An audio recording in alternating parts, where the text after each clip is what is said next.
2 weeks before the big political primary, here now with Keating, Capitol Bureau Chief. They had me freezing on camera here. They're waiting for the cue to go on. So there you go. Welcome back. Hey, thanks. Good to listen, be here. Never too early to talk a little politics. Heating up now, right? Big race, historic. No governor in November, or after November. On the Republican side, right? Michael Fidelli, lieutenant governor. The candidate for the GOP is Tom Foley. They've been going at it right now as far as money. Fidelli has qualified for some for some public money as part of a new law. Foley is saying, no, that shouldn't happen. There's a caveat. He shouldn't get this money. What's the very latest? Right. There were four separate court rulings in favor of Fidelli. All right. Getting $2.5 million, basically, right? Getting $2.5 million. It was in public dollars. Federal court, state court, et cetera, et cetera. The bottom line is Fidelli won 4 court rulings, and the bottom line, he's going to spend the money. Anybody who's been watching TV has seen him on TV, and when you add it up, basically, he's going to be spending about $2 million in 1 month, which is an incredible amount of money.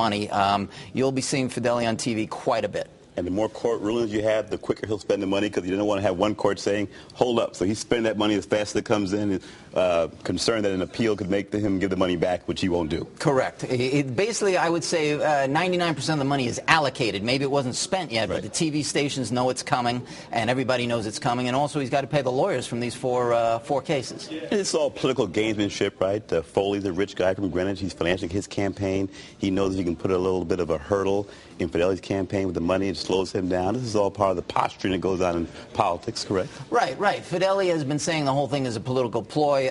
What Foley's line has been is that we just want him to follow the rules. In other words, Foley from day one was against the public financing system. Right. However, he said, look, the bottom line is if Fidelli wants to be in it, just follow the rules, just follow the law. And he said they had misinterpreted the law and that the State Elections Commission had misinterpreted the law, and that's what all the lawsuits were about. And while Foley is fighting for that, Fidelli and Oz Grable are saying, listen, Foley, why don't you do this? Why don't you release those sealed arrest affidavits you had from back in the day when you were a young man? You had 2 arrests that are sealed up.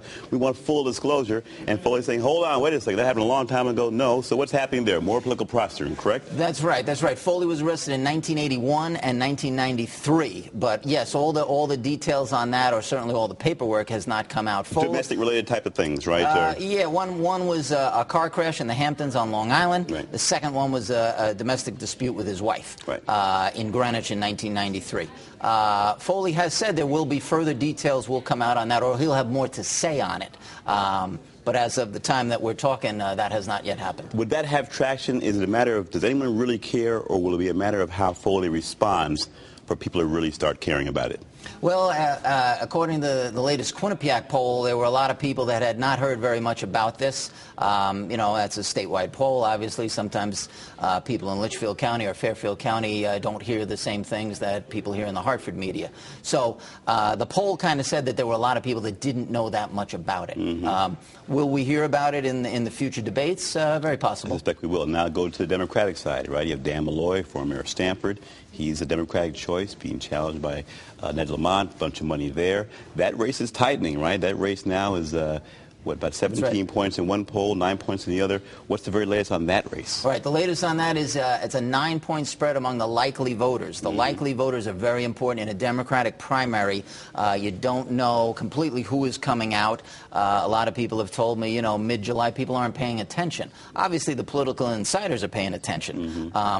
What Lamont would want would be a big turnout, basically like in '06 against Lieberman. There was a huge turnout, something like 42%. Lamont is hoping for a big turnout. However, it's a tighter race among the likely voters. It all depends who comes out. On both sides, you have a matchup of guys who have been either an outsider, a business person saying, hey, I'm going to come in and run government as a business, or someone who's been inside saying, I want to run government in a way where there's good services and we are running in a very prudent fashion. So the voters have to decide, do you want a businessman or someone who has had experience running a government? How do you think that shapes up? Right. Well, we had a story in the Current that said all 5 running for the race, all 5 claimed they were outsiders. Right. All right. So everybody's an outsider. All 5 were outsiders, whether you were an ambassador, a millionaire, everyone's an outsider. So this is the year of the outsider. This is supposed to be the year of the business executive. I guess, 4 out of 5 have heavy business backgrounds. Malloy was the mayor of Stamford for 14 years, and he's the non-business guy. So everybody's kind of an outsider. How much will that play in, and how much will the national wave, it's supposed to be a Republican year, how much will that play in blue Connecticut? So partially it's hard to say. But basically these are all very, very good races. The problem with running government like a business is that there's certain things you can do in business as a CEO that you can't do in government. They'll put you in cuffs and you go to jail. Joe Ganim, Exhibit A, right? Eddie Perez.